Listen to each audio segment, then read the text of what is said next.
So, when we talk about mental health, diet, what we eat, can feel like the elephant in the kitchen. Many of us, when we feel down, anxious, or tired, turn understandably to things that have come to be comfort foods for us and easy meals that we find on the store shelves. But what if some of these ultra processed foods are quietly affecting our minds as much as our body? So first, let's define what I mean when I say ultra-processed foods. I use that phrase instead of just processed foods, and there's an important difference. Technically, any kind of preparing, cooking, fermenting, or freezing, that's processing. We're processing the food.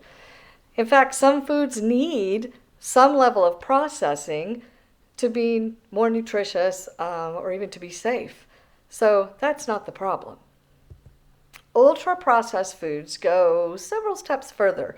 They're made mostly from substances extracted from foods like industrial oils, starches, added sugars, and they're loaded up with additives like artificial colors, flavors, stabilizers, and lab-created ingredients. So think like most frozen dinners, sodas, packaged foods, chips, fast food, other kinds of snacks. The list is long.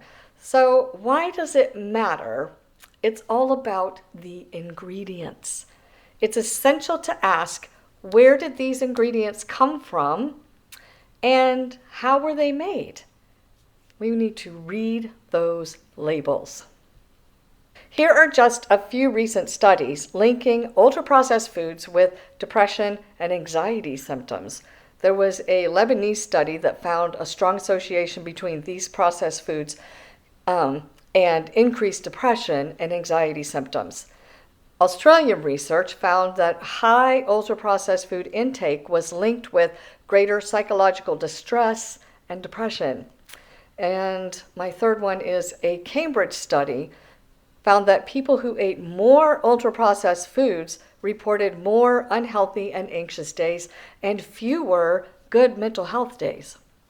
So, and I'd be happy to share these links to these 3 studies, and there's a long list of others as well. Just let me know down in the comments and I'll shoot that to you. So some common red flag ingredients in ultra-processed foods include things like hydrolyzed protein, modified starches, hydrogenated oils. Yes, those are still in some foods. Artificial colors and flavors, natural flavors, which are really not so natural, artificial sweeteners, emulsifiers, anti-caking agents, and preservatives, and I could probably go on. So here's a few simple rules of thumb. If it has more than 10 ingredients, that's probably ultra-processed. If it has a shelf life of months or years, ultra-processed.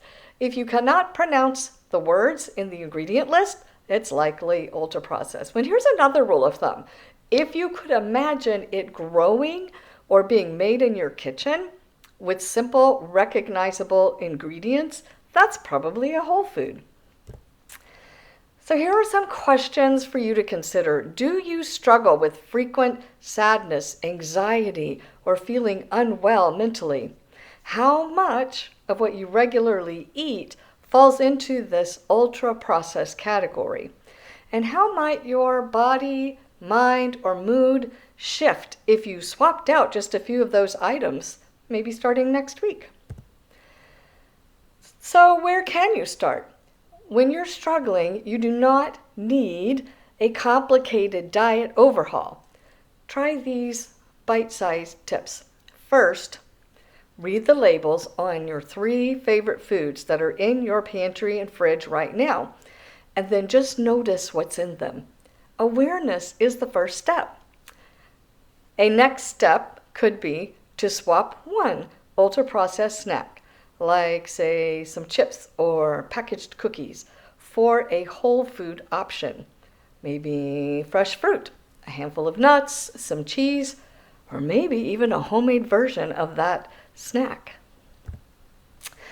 If you would like some guidance, my free Culprits on Your Labels quick guide gives you some of the top culprits to look out for and a few simple swaps so that you don't have to guess. I will put that link down in the description. Here's one swap that I have in there.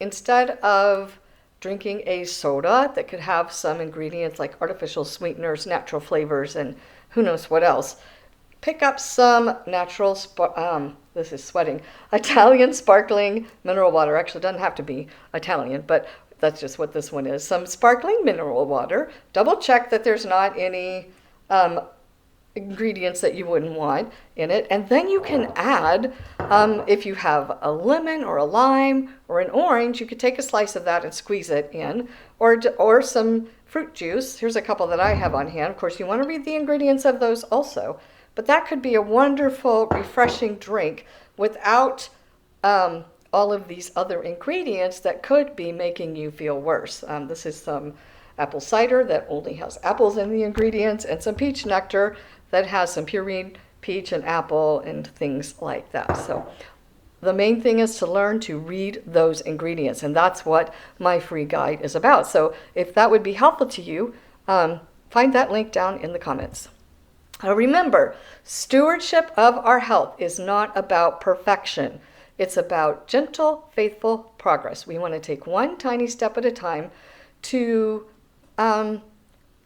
maybe learn something new that we didn't know about the food that we were buying, and to make one little change, one little swap at a time.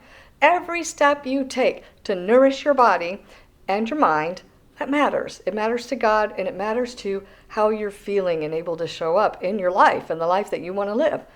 Share in the comments one small swap that you could try this week.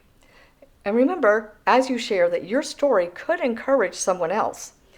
And then join me for the next video where I'm going to look at foods that actually help nourish our brain and support better mental health. So I look forward to seeing you in the next video. Have a great rest of the day.